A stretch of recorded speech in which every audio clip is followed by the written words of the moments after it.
Okay, in half a minute. I'll give you the go in the chat. Okay.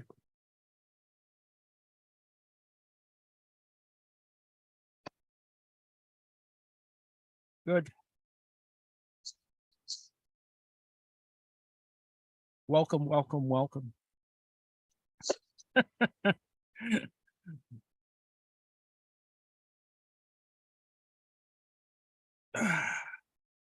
Hey, we're set to go, right?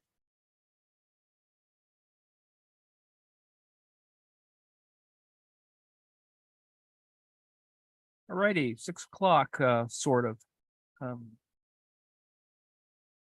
And welcome to Dis and Datinformation. We have a broad range of topics, and today's topic is no different. It's one that I hope that people who can see the screen, it is sort of suggestive, and of course, not as full-blown radical as one wants, perhaps, but there's a recent article that front ends a interview with Ben Tarnoff, interviewed by Max Nelson at the New York Review of Books. It's very nostalgic for me since I used it's the kind of thing I used to read a lot, particularly when I was trapped in the middle of nowhere. So I would go to the library and read New York Review of Books, aside from having my own subscription for many years, for a variety of reasons. I think, well, this was before the internet, and so certain things were more interesting, and when they were sort of combined into a kind of vital literary comment, when you weren't necessarily in a place where you could get a lot of that. It's my itinerant career as an academic. So this one is A Marks for All Seasons. Ben Tarnoff is a young guy, does a lot of writing, has come out with several book things. The most recent, and the one I put up in the chat, is there are links. I put in the links in this particular.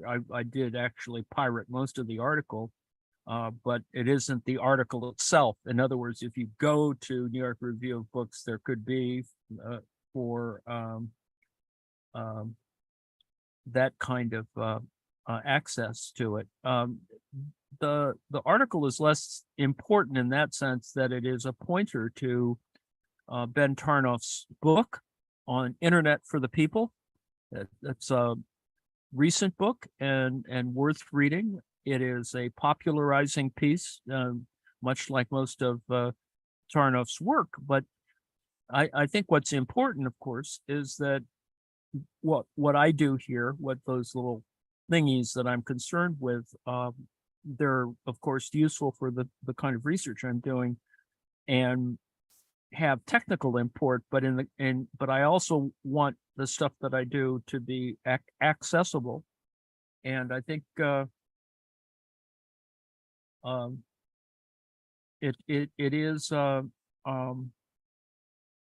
think important to read such kind of information, because that the history of Silicon Valley has been, with respect, not well written, and it has been written in a variety of ways. I had to track down Anne Marcusen's work because I need to do the more technical elements of this, but it is important that there are histories that are written, that have been written, many of which have been not made available in a broader sense. But the literature goes back decades. It's an interesting literature. It is about the kind of concentration of technical activity, and the history of Silicon Valley is, among many other things, really important for the United States. The emergence of, in the Cold War, America's military industrial complex has got a revival in the sense that, certain pieces of innovation all kind of concentrated because they were sort of offshoots of Berkeley and Stanford in the Bay Area. That you had the It's a nice place to live.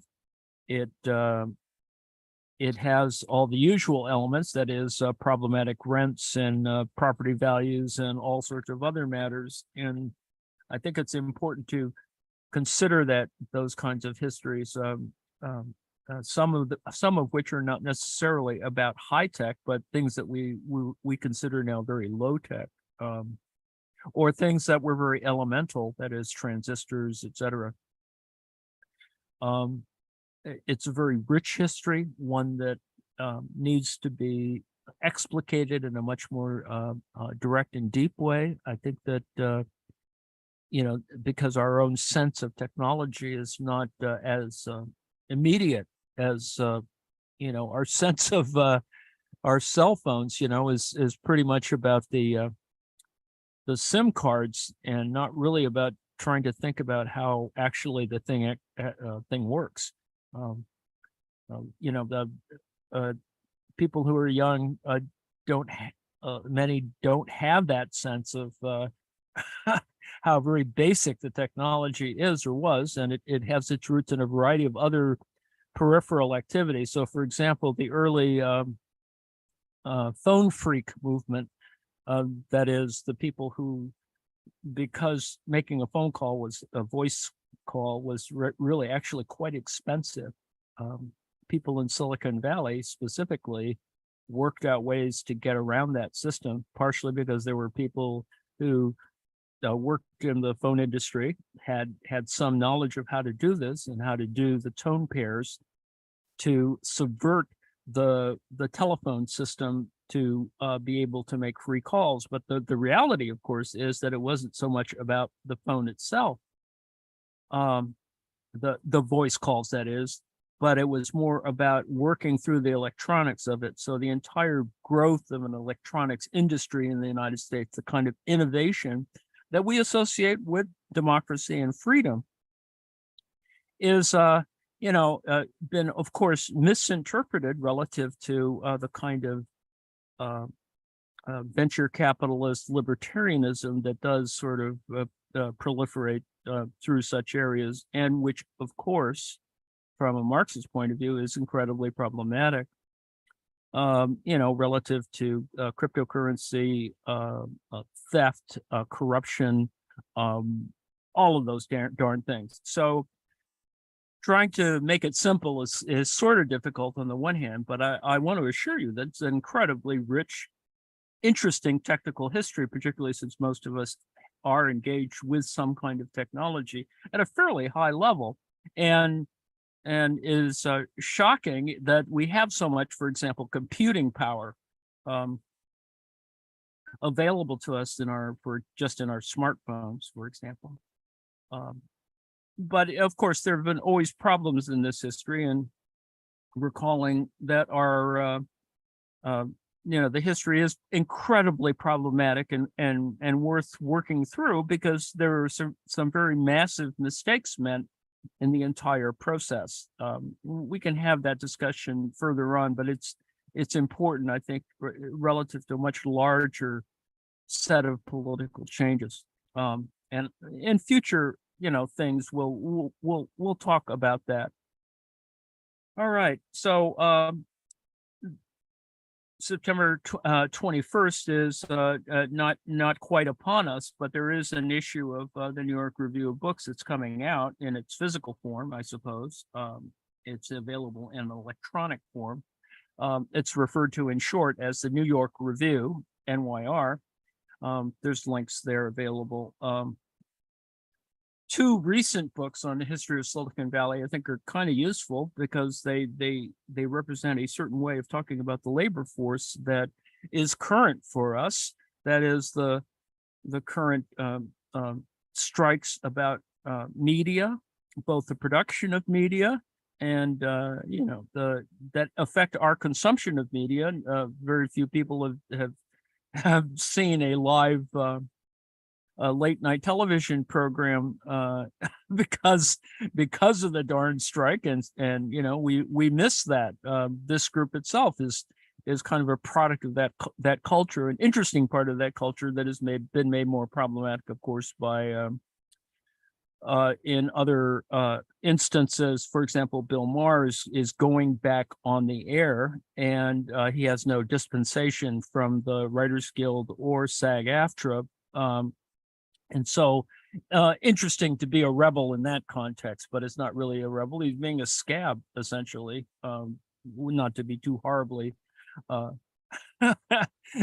pejorative about it, but you can read that elsewhere and we can have that conversation later. These two books on kinds of histories of Tarnoff wrote this one book on Internet for the People, which I hope that we'll have a chance to discuss, but I leave it to our little group to collectively decide whether that's kind of where some of our future topics will emerge. And what Tarnoff is writing, Tarnoff is writing about are two other texts that Zuboff's book on that element about and is it Harris's book on Palo Alto? Palo Alto being the town in which Stanford University exists, and these are really fascinating, and I hope that, well, I put in a link for the Tarnoff interview, a Tarnoff interview on the book Internet for the People, so at least you'll get a sense of what he was trying to get at, those of you who consume this information a little bit better. So I think that's important. The his book, Tarnoff's book, Internet for the People, is a history of how the internet was privatized and a manifesto for turning it back into a public good. Now, the fact is, it is a public good. I mean, our access to the internet, is generally public or quasi-public. But the problem, of course, is that elements have become privatized and make, on the one hand, our lives more fun, 5G, for example, but the existence of things like 5G also throttle other access to other things. And of course, we know that there's just monkeying around with it.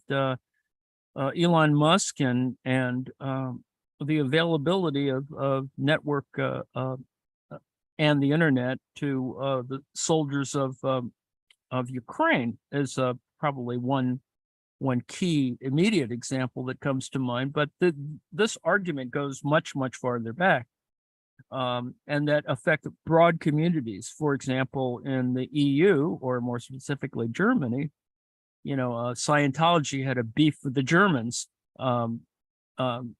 because of certain things that were issues about not only content but access, and certain beliefs that sort of are submerged in there that become problematic.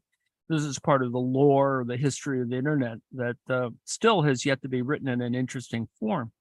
But needless to say, now that we have an issue with artificial intelligence, so-called artificial intelligence, Chat GPT, and Google's Bard, and all of those kinds of things, there are other issues relative to that. For example, the labor force that helps to produce this is also an interesting topic. The article I've put up, and I probably should have just read the damn thing. You can read it for yourself. He talks about, how this is kind of an action that he's continued to be interested in, and Internet for the People is just a simple example of that, a kind of project, but that does have clear left importance, one which we've seen the bad side of it. Sam Bankman-Fried, and all of the venture capital that has been sort of wasted or problematized or corrupted in this kind of process is, it seems overwhelming on the one hand, and it certainly seems like there are cultures that have been created that are, on the one hand, good. On the other hand, there are crazy people that have used this for their own kind of neurotic, as Tarnoff puts it, indulgences. So the interviewer Max asks, Tarnoff, in your latest book, you argued that many of the problems critics identify on the internet today, algorithmic bias, we all have things conditioning our stuff, and talking about it as algorithmic bias, as an aside, is not so much about algorithms, it's about data. If you have a money-saving barcode for your supermarket, that's the same thing. It is identifying you, your tastes, your preferences in a database that comes back to perhaps condition the things that are being offered to you, which is what Google does, of course, by trying to sell you something at the top end when you make a search. Privacy encroachment, of course, is the bigger issue. Our rights to privacy, our rights to our identities, our rights to our stuff. Those are all problematic. There are people, unfortunately, willing to hide behind anonymity and steal your stuff. And it is sad. It makes me want, before, when I used to get fax spam, that is people who would send you ads manipulating your fax machine because you had a telephone number, and if they figured out that it was also a fax machine, they would send you garbage ads, etc., using up, of course, if you're a person who actually doesn't work in an office, they use up your damn fax paper, which in its technology, and I won't go into the lengthy business of it, but fax paper is not plain paper. It is it is treated paper, and it costs a shit ton. But anyway, and what I always wanted to do was to have the ability to call back the sender of these faxes and send a massive electric charge to destroy their sending technology, their machines, but I can't do that yet. The thing that I can comfort myself with is that we at least have enough personal technology so that we could probably build a portable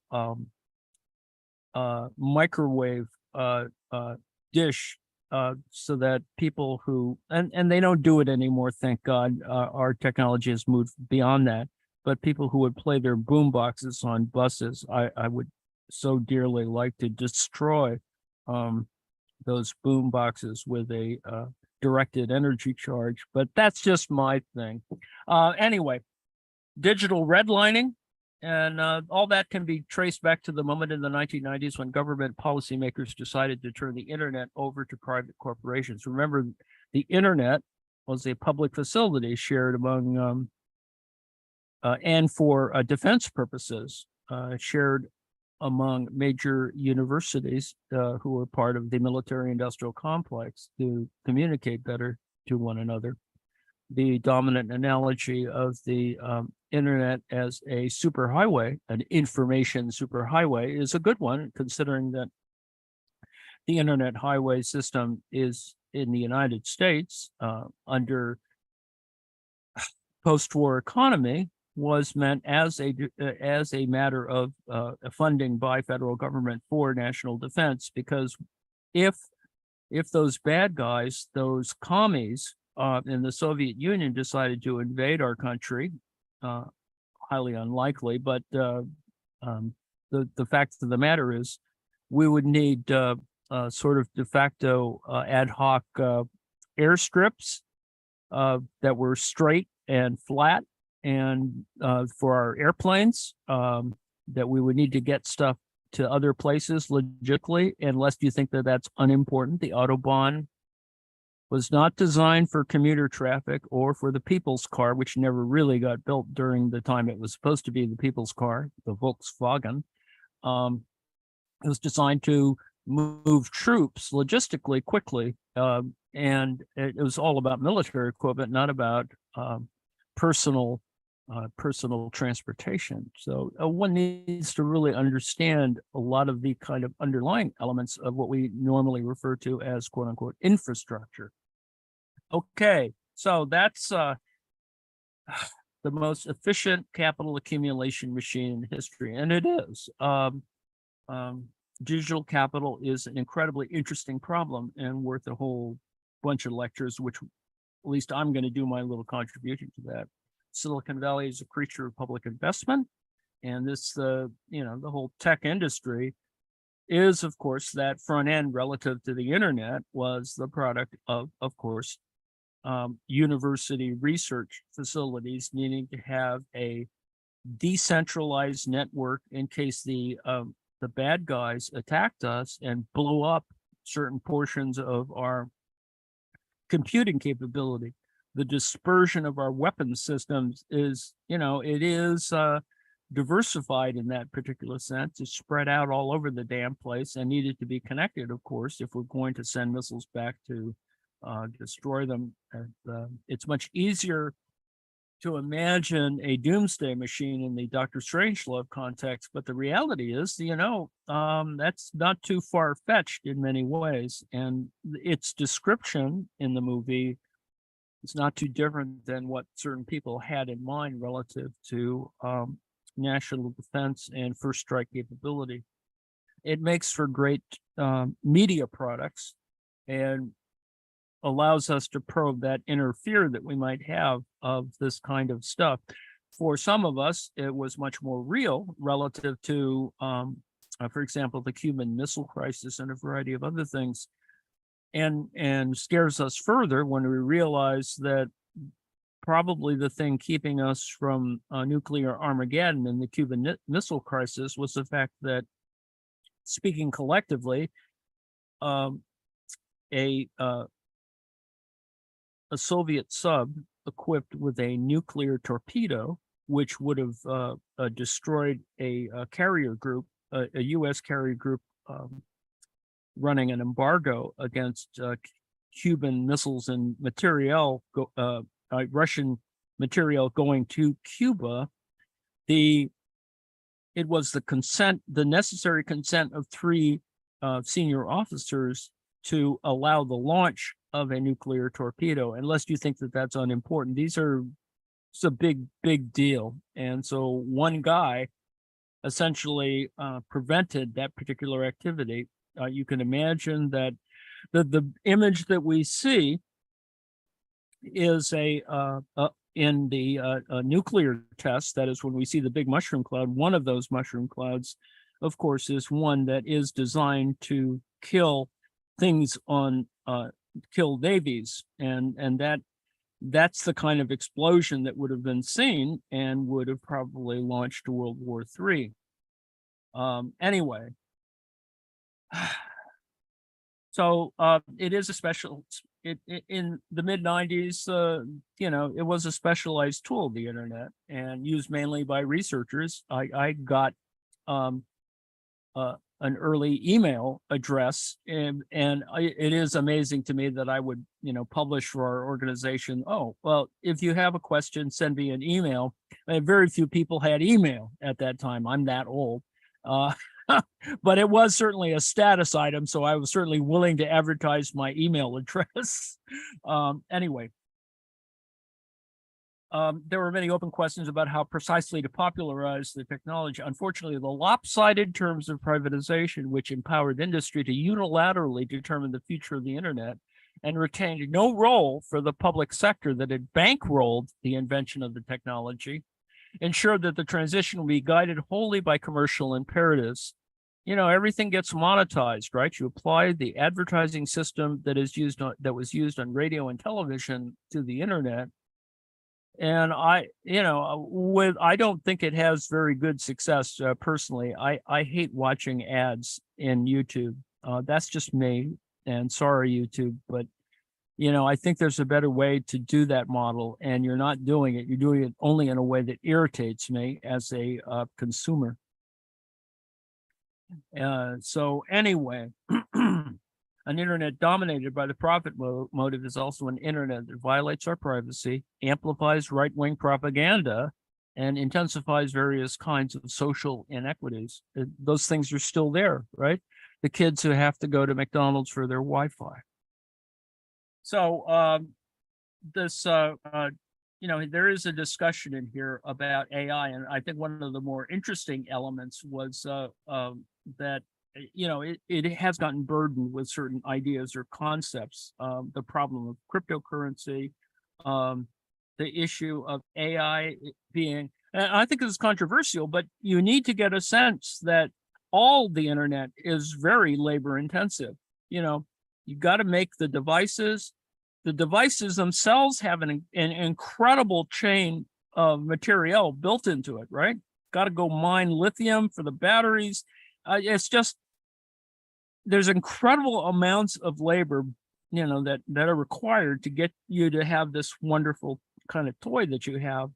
It is labor intensive, and generative AI, with respect, is worth talking about as a labor intensive technology. Now, and he gave this, I put it in as, I found the link for it.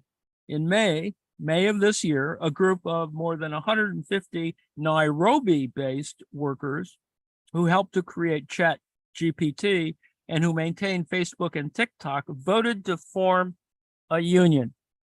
Now you can see how even more problematic that becomes, because there's probably Chinese money built in this kind of activity, because it's Africa and because Silk Road and Chinese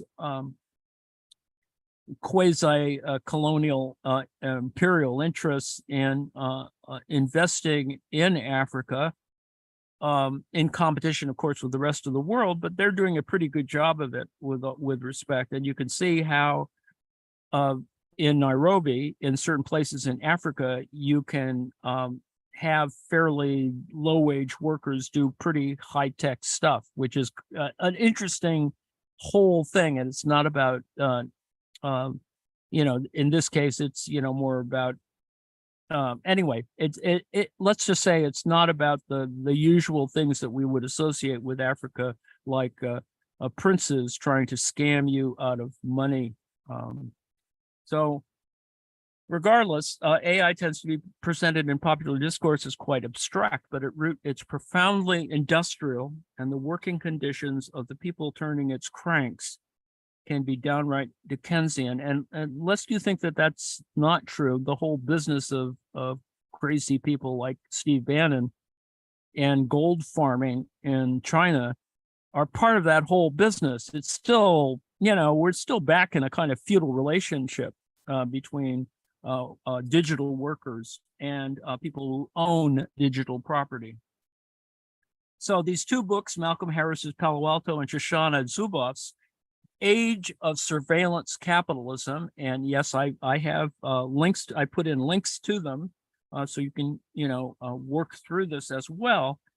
The proposition I have is that perhaps we can have folks read them if you're really incredibly interested, and help us collectively read them together. And so that's what I hope is the future for Dis and Datinformation, that we would have folks who would, maybe take a segment and talk about this, or sign up for your own segment and, get into this idea. And there are other texts, but these two are interesting in the context of this particular activity because it's focused on a material, a dialectical material kind of analysis, which is kind of useful, especially when we see the formation, as this particular piece represents, that there are kind of little basic unions being created. And of course, they're the same issues, and people who are liberal have on the one hand, a liberal tolerance for labor activity. On the other hand, they're capitalists, and they don't, and it's amazing how capitalists still whine about their workers. It just as if they really own their workers, or own the time of their workers anyway. The Marxist tradition is a large and fractious family. Marx was a restless, kaleidoscopic thinker who was forever revisiting his views, and whose work contains innumerable gaps, ambiguities, and contradictions. Much of my work is to try and fill in those gaps, but not simply to fill them in like they're potholes. to really treat them more like frost heaves or some other kind of activity to really gain a better sense of the larger purpose. This makes him terribly fun to read. It also, I think, makes him more useful, and I couldn't agree more. There's a wide audience for Palo Alto, the book Palo Alto, and he refers to it as unflinchingly Marxist. So I find that even more intriguing in that sense. So the rest of this is about the questions of social forces, a kind of material analysis, working through agency issues, and that tech workers are an important part of the whole set of things. And lest you think that that's unimportant, if you even watched the Mike Judge TV program, Silicon Valley, whatever the hell it's called, it kind of documents this kind of problem, the problems of, remember, Mike Judge is the person who gives us office space, the whole question of digital labor. And while Mike Judge does make fun of these kinds of matters, and with respect, is often sort of prejudiced, let's say, in his use of cultural stereotypes. But other than that particular thing, I find it, and of course he's using his own life as an experience thing, but you can see how some of these things are described. If you haven't watched Silicon Valley, it's worth watching, particularly early parts of the program, because it does deal with essentially the fact that people would live in these kind of would share houses. They would cram themselves in there like migrant workers, except that they were all high-tech workers making a fair amount of money, but working like most tech work does happen, 24/7, and with really odd schedules, and also having a kind of wacky sense of what counts as capitalism or entrepreneurship. Now, the issue, of course, is that it's not happening at a meaningful scale in 2023, and that a shift took place around 2020. And needless to say, that is parallel to not only COVID, but Trump. And so these are kind of different now. And I would say that we're in a kind of weird period, particularly with the acquisition of Twitter by Musk and all that sort of shit.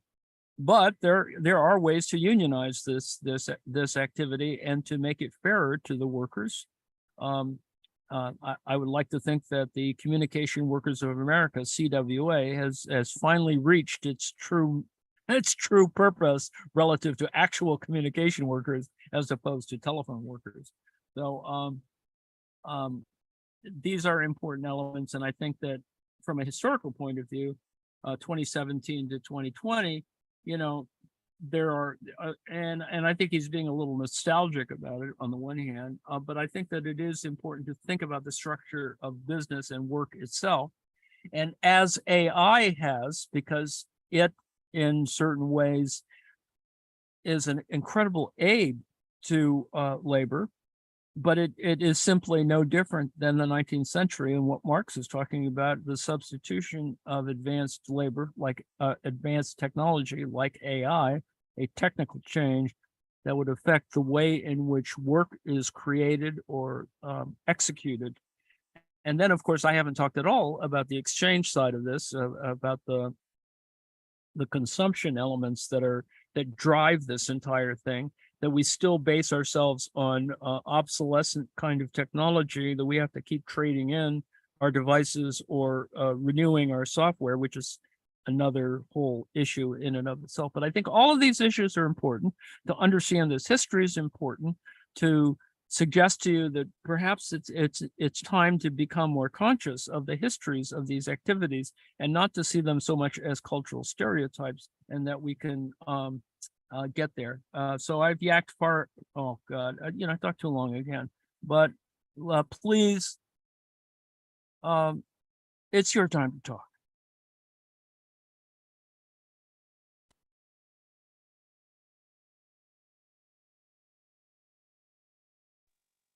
Oh God, I didn't have the video. I had put on the other camera. God damn it. Shit. Well, not that you really need my face to present these kinds of things. So I'll leave the camera on for a while to remind you that I actually still exist. And all I was doing was arm waving anyway. That's all I ever do when I. Text Well, I got to- showed. Yeah, Thank I you. was kind of reading Go ahead. along there.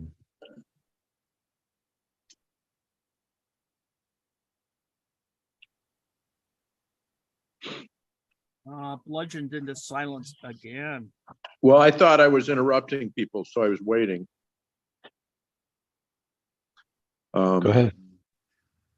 Well, I should have just waited for this because it's nothing. Ended up getting to stay for it, Ann Lee, because dinner got canceled, which was fine because I wasn't ready. Okay. But anyway, cool. This is a good start. I love this topic. I'm not ready to say something substantive, so hopefully someone else is.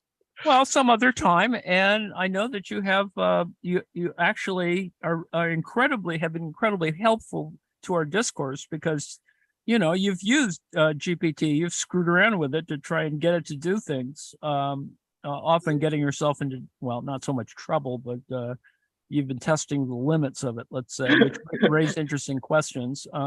Similarly, stress testing the software is incredibly important, as I've tried to show by using the Google version Bard in various instances on what we do. Did you guys see Yeah. some of those? Well, go ahead. Well, just quick. I'm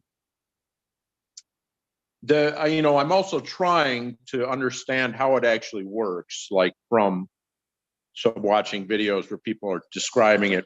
But the one thing I learned about was this thing about tokens. So each word being assigned a number or something. Does that sound right? Yeah. And so then I was wondering, when you were talking, or that article you talk about the workers in Africa, I mean, is that the kind of stuff they're doing? Just that really kind of super baseline, is it like some kind of, I used to do data entry work, which is of course just utterly mind killing. Is it that kind of work they're doing?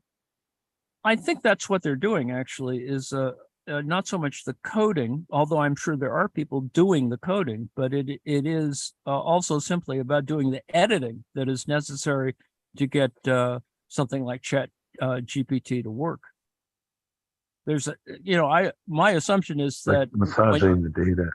Yeah, it's error rate. You get incredible error rates in trying to get the machine to pretend that it is actually talking to you like a human. That's pretty much been the goal since Turing. It's not that new and not that different. It's just incredibly labor intensive. It was interesting, some of those results from the various questions that I guess Joe had linked in Discord about the 20 different LLMs that they tested against a set of standard questions, different topics. That was pretty cool.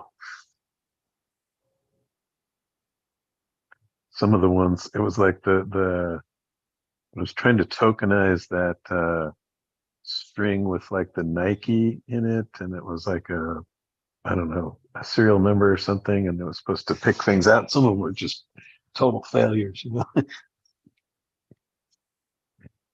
Yeah. Nate, can you ask Chat GPT for me? Why should I trust you?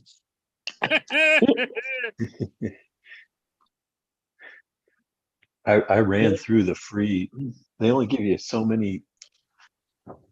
I don't know what it is, what they're counting with OpenAI, but I ran through the free ones and they were going to charge me. And it's a subscription thing. You got to pay like $10 a year or something to use it. It's rent. Remember, Well, I've are you talking been about talking about 4 rent. or 3? Well, you could pick Yes. either one. Are you talking about ChatGPT? You Okay. you could pick I guess either you're one. you're harder at it than me because I haven't had that yet. I actually haven't been Yeah. doing it every day. I've had like 3 different blowout sessions, and last night was one of them, or the night before. It's being egged on by everyone Yeah, except Lane. I would use it a lot and ask it what day it was, because it would get that wrong often.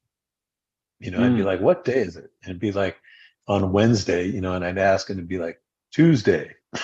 I'd be like, you're wrong. Well, I usually, with ChatGPT, if I ask for something that involves an ongoing event, it says, I can't, I don't know about that. I can't answer those questions. So in a way, what day it is sort of an ongoing event. Although if there's any event, a computer should know it's what day it is.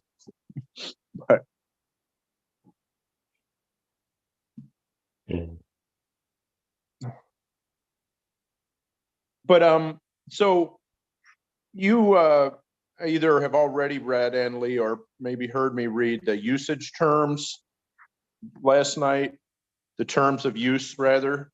Yes. And they were talking about various things they were forbidding people to do, but some of those things really suggested just how powerful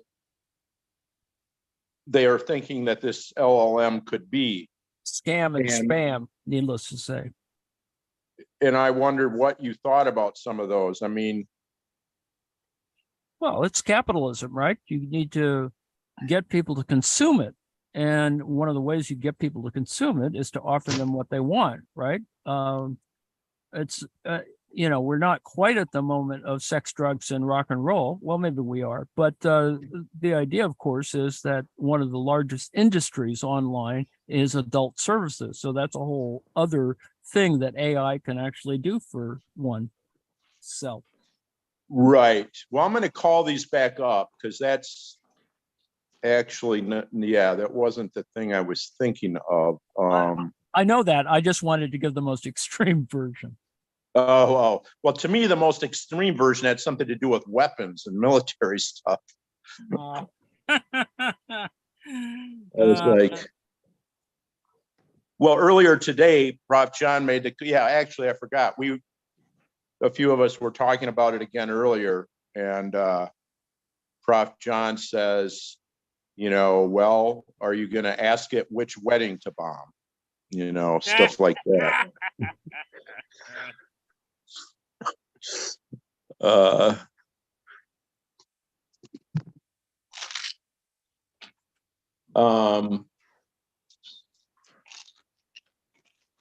Well, I'm going to try and pull this up because I'd just be curious. Like, well, you mentioned swatting, and I'm like, well, what? So I couldn't quite figure last night. You mentioned swatting, and I know what it is, but I couldn't quite figure why one would need to use ChatGPT to do that. Well, you could use it to disguise, sort of the actions and activity necessary to anonymize your attempt to get police to attack something that wasn't related to you.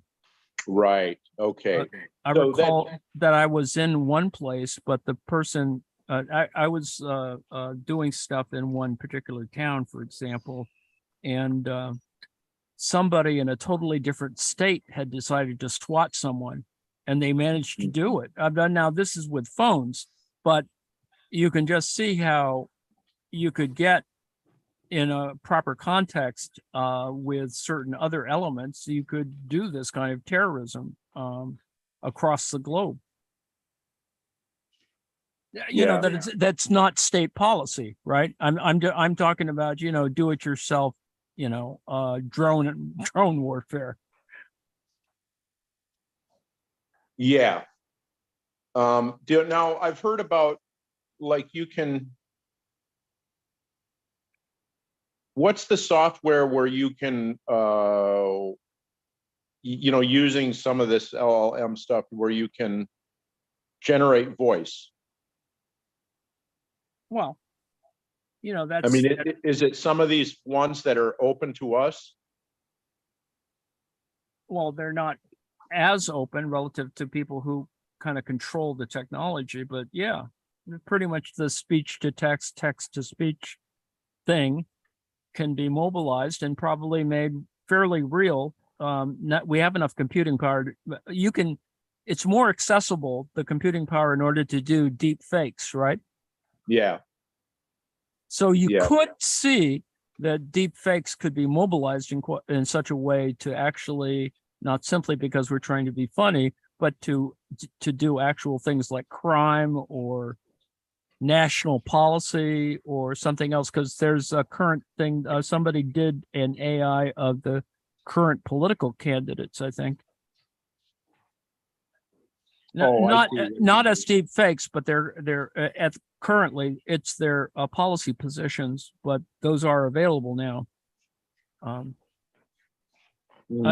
waiting for that moment when Trump claims that he was deep faked into claiming, for example, last night at another right-wing gathering, Family Research Council, I think. Well, he said he thought Obama was that he defeated Obama in 2016 and that we were on the verge of World War II. Wait, damn it. I was reading ChatGPT. I'm stepping away from the screen. What was that about World War II? 3? No, 2. Trump thought that Obama was his opponent in 2016, for example. And He that was. Obama is still the president now. I guess so. That's what the base says. It's not Biden. It's Obama. So.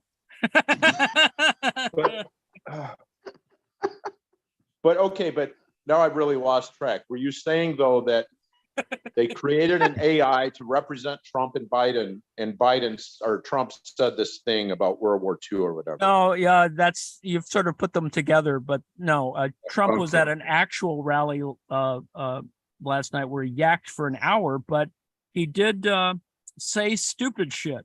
He said, I'll get the direct, I'll give you the link here because I wrote or posted a thing about it. But the issue is that, it's just more Trump nonsense. He was confused and incoherent that he suggested Obama was his opponent in 2024. He also suggested that they beat Obama in 2016, and he seemed to think that we were on the verge of World War II. Oh my God. He actually said this. This is on Twitter or whatever, but Right Wing Watch decided to make a deal of this, and then I decided to post why all these people are yakking about how decrepit and senile Biden is, when in fact Trump is totally out there. Just proves he can't count to 3. That's what I was thinking, right? Like, you gotta be kidding.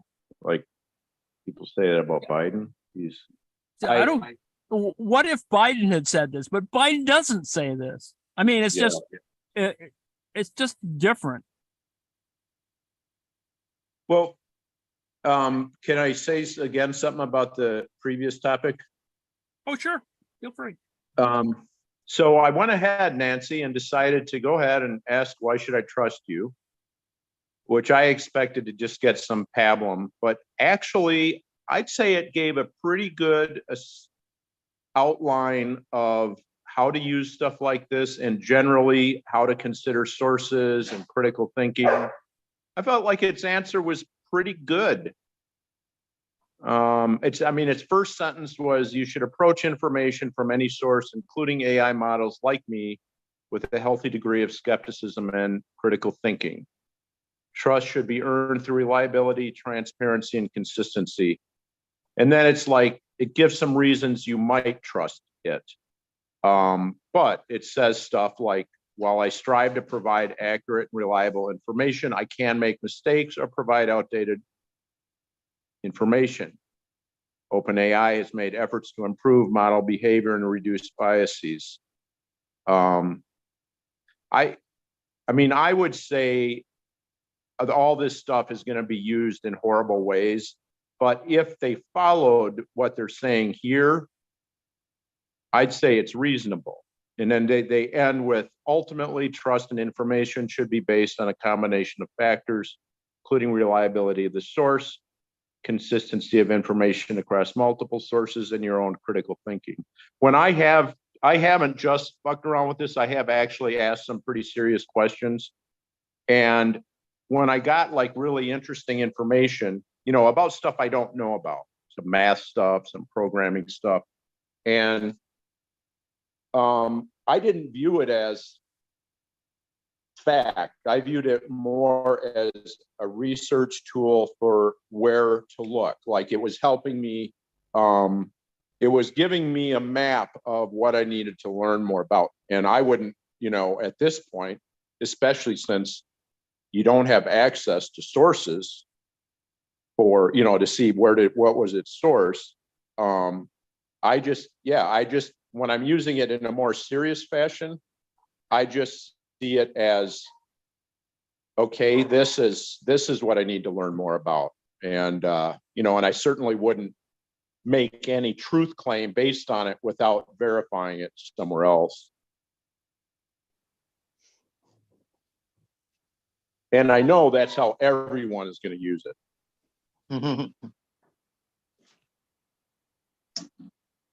Well, the advantage is, of course, to create a credible or an AI that can do instantaneous fact checking as well. Now, that'll be the product to build. To me, anyway. I believe the linking to sources will happen at some point.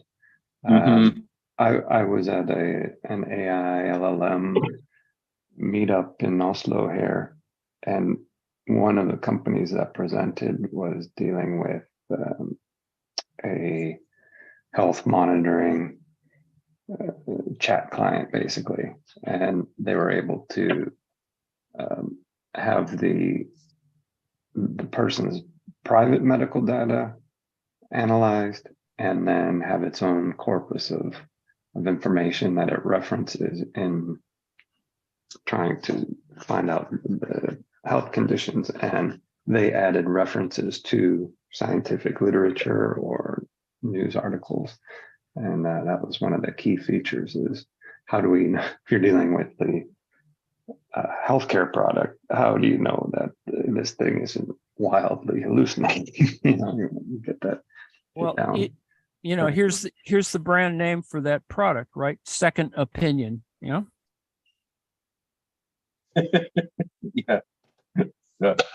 Good. But the response is integrated sources, which is great. So I do just want to make a point to Lane. You were targeting me last night about using ChatGPT. Obviously, Larry T and Joe should be on the list before me. I was just busting your balls, Nate, because I love you. It's like, when you're a kid and you fancy a girl on the playground and you pull the hair. Like that. I know.